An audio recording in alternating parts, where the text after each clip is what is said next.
فرمایا علم ایک نور ہے بنور اللہ لا یہدیٰ لعاصی، نور کسی ایسے ہاں نہیں چلا جاتا جہاں نور کی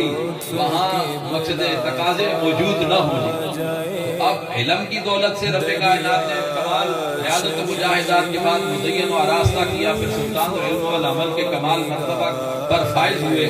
پھر اللہ تعالیٰ نے تقویٰ کی دنیا تو بچپن ہی سے نصیب ہوئی، تو پھر کمال زندگی کا تقویٰ ہوا۔ 70 سال جناب نہ نماز تہجد قضا ہوئی، پوری زندگی تکبیر اولیٰ نقصان ہوئی۔ تو فرمایا تکبیر اولیٰ وہ دولت ہے کہ میرے آقا کریم علیہ السلام نے فرمایا التکبیرۃ الاولیٰ خیر من الدنیا وما فیہا، جسے ایک تکبیر اولیٰ نصیب ہو گئی اسے دنیا اور دنیا کے اندر جتنی بھی انعام اکرام ہے، جتنی دولتیں ہیں، سب سے بڑھ کر اس کو دولت نصیب ہوئی، جسے نماز با جماعت کی تکبیر اولیٰ نصیب ہوئی، جس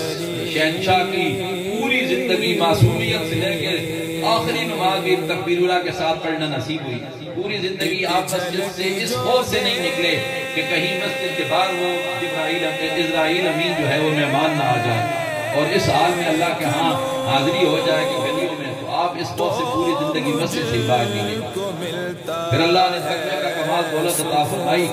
تقوی کا وہ کمال ہے جس نے رب کائنات نے جس کی خوشخبری اس طریقے سے قد افلح من تزکیٰ، جسے تقوی مل گیا اس نے فلاح پا لی۔ پھر اللہ تعالیٰ نے اپنے والد بزرگوار کی کرم نوازیوں سے اللہ تعالیٰ نے تمام سلاسل میں کمال عطا فرمایا۔ جو حضور قبلہ عالم نے مقصد ہے کہ اپنے مرشد خانے کے آستانوں کی تمام نزاکتوں کو، میرے شہنشاہ دریا کا کمال یہ ہے کہ وہ اپنے مرشد کے آستانے پر جب گئے تو 11 دن آپ ایک وضو میں رہے تھے، صرف اس خوف سے کہ کہیں مرشد کے آستانے کے در و دیوار پر بے وضو نگاہ نہ پڑ جائے۔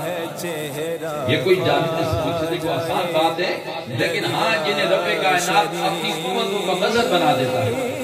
فرمانے لا یزال عبدی یتقرب الی بالنوافل حتی احببتہ فاذا احببتہ فکنت سمعہ الذی، میں جب میں ان سے پیار کرنے لگ جاتا ہوں پھر انہیں اپنی سماعتوں کا مظہر بنا دیتا ہوں، اپنی قوت گویائی عطا کر دیتا ہوں، اپنی قوت لمس عطا کر دیتا ہوں، قوت شامہ عطا کر دیتا ہوں۔ تو جب انہیں میں اپنی طاقتوں کا مظہر بنا دیتا ہوں، یہ کوئی مقصد ہے کہ کوئی عجوبہ نہیں ہے کہ وہ اگر 11 دن ایک وضو میں رہیں، 40 سال رات کی عشاء کی نماز کے ساتھ، عشاء کے وضو کے ساتھ بھی، جن کو اللہ تعالیٰ نے اپنی بارگاہ کا احسان کیا کہ صبح کی نماز رات کے وضو سے پڑھتے رہے۔ تو اللہ تعالیٰ جس کو اب ہمیں جب دنیا کی لگن مقصد مغر کر دیتی ہے، بے خود کر دیتی ہے، ہمیں رات کی تلخیاں، رات کی اساریاں، تاریکیاں ہمارے سامنے کوئی مات ہے، کوئی حیثیت نہیں ہوتی، ہمیں وہ چند ٹکوں کا جنون اتنا مدہوش کیے ہوتا ہے کہ ہم جناب کی ناصر رات کی پوری رات یکبست راتوں کے اندر کھڑے ہو کر چند ٹکوں کے لیے ہم رات گزار دیتے ہیں۔ یہ تو معمولی دولت ہے، جن لوگوں کو اس دولت کا کمال، اس دولت کی مقصد عظمت وہ کمال ہو تو وہ پوری رات کیوں نہ سجدوں میں سر گزار کر صبح کہیں اللہم ما عبدناک حق